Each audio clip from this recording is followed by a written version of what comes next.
How is the show going so far for Fantastic. Fantastic. It started off with a big bang on Sunday and hasn't slowed down a bit since.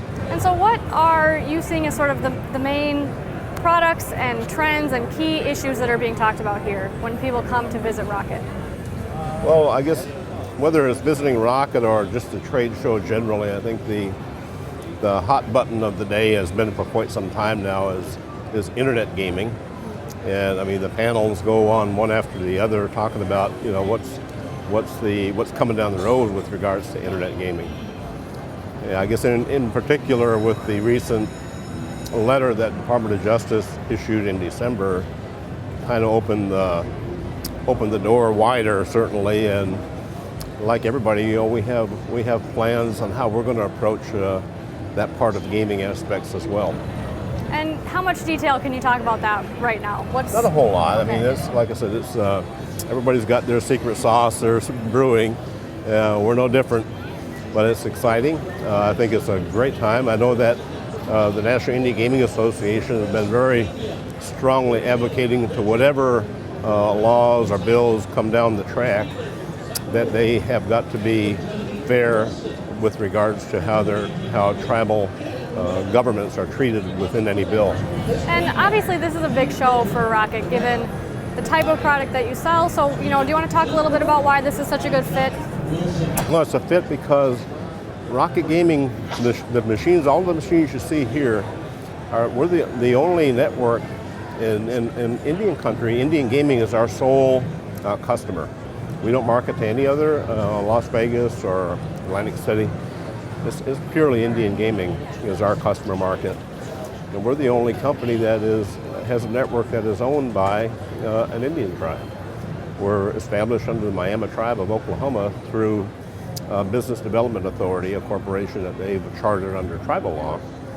And it's through that network, through that charter, through that corporation, that our games are controlled and managed across the network. Okay, well, thank you so much for taking the time to fill us in on some of the larger concepts going on at this show, and then I know we're going to head over and take a look at some games. We have moved a little bit further into Rocket's booth, and now we're going to take a little bit of a more detailed look at some of your products, and I'm joined by Mike Beasley, the account executive for the Southwest. Thanks for being here. You're more than welcome. And so let's talk a little bit about the product line that you're highlighting here for the tribal casinos that have come. Sure. You know, one of the nice things about Rocket Gaming, we now have 7 different product lines. It's not just our Gold Series, but we do have 4 product lines in our Gold Series alone. These are our $1 million games. This is the newest game that we just came out with, which is the Hot Million game. It is the 4th of our series when it comes to the $1 million winners. And we keep saying $1 million winners because we've actually produced $16 million winners since the initiation of our games, which came out in February 2009. This year alone, we've had $2 million winners.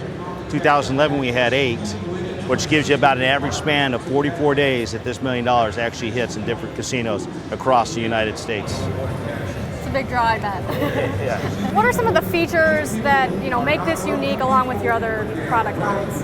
Well, the great thing for us is we've actually taken the game to make it more entertaining, and that was always one of our goals, is to not only push up the revenue for the facilities, but to also make a game that the customer enjoys. So what we've done with this is you can see the roulette game, also the card game here. We've had some bonus features where it becomes more interactive for the player to go ahead and play. For instance, if you get to this bonus feature here where it has roulette, it'll go to black or red, and you'll get to choose, and you keep playing until you actually lose, and then you'll collect your money. Same thing with the cards. You either have the high or the low. And even though those are great bonus rounds, the one that's really the best, I think the most unique, is build your own wheel. It breaks it down into almost like a pie, a square, and you have 4 different options to go ahead and pick and choose what's going to be built into your own wheel. So basically, you build it, you picked it, it's your fault if you lose. And so as this year's Indian Gaming Show wraps up, what can people expect from Rocket for the rest of the year and moving forward? Well, for Rocket, I mean, for us, it's more of the placements. We've increased our footprint. Currently, we're in 15 different states. Our footprint in Southern Cal, basically in California, has grown from 4 facilities to almost 30 facilities. So for us, it's just increasing our footprint. We have done, I think, a great job in placement of these games.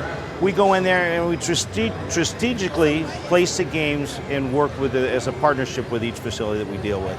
Okay, before we let you get back, is there anything else that you want to add that you want our viewers to be aware of about Rocket, about this year's NIGA show? You know, it's always good to be part of it. I mean, we had a great party Sunday night in conjunction with NIGA. We like partnering up with it. One of the things that's always been very high on our priority list that we are a tribally owned company, and we're the only gaming company that can actually say that. So we appreciate the business from the Native American Indians, and we'd like to keep doing the same thing. All right, well, thanks very much for your time, and congrats on a successful show. Thank you. And then for those of you who would like to learn more about everything else that's happened here at Indian Gaming, be sure to visit casinoenterprisemanagement.com.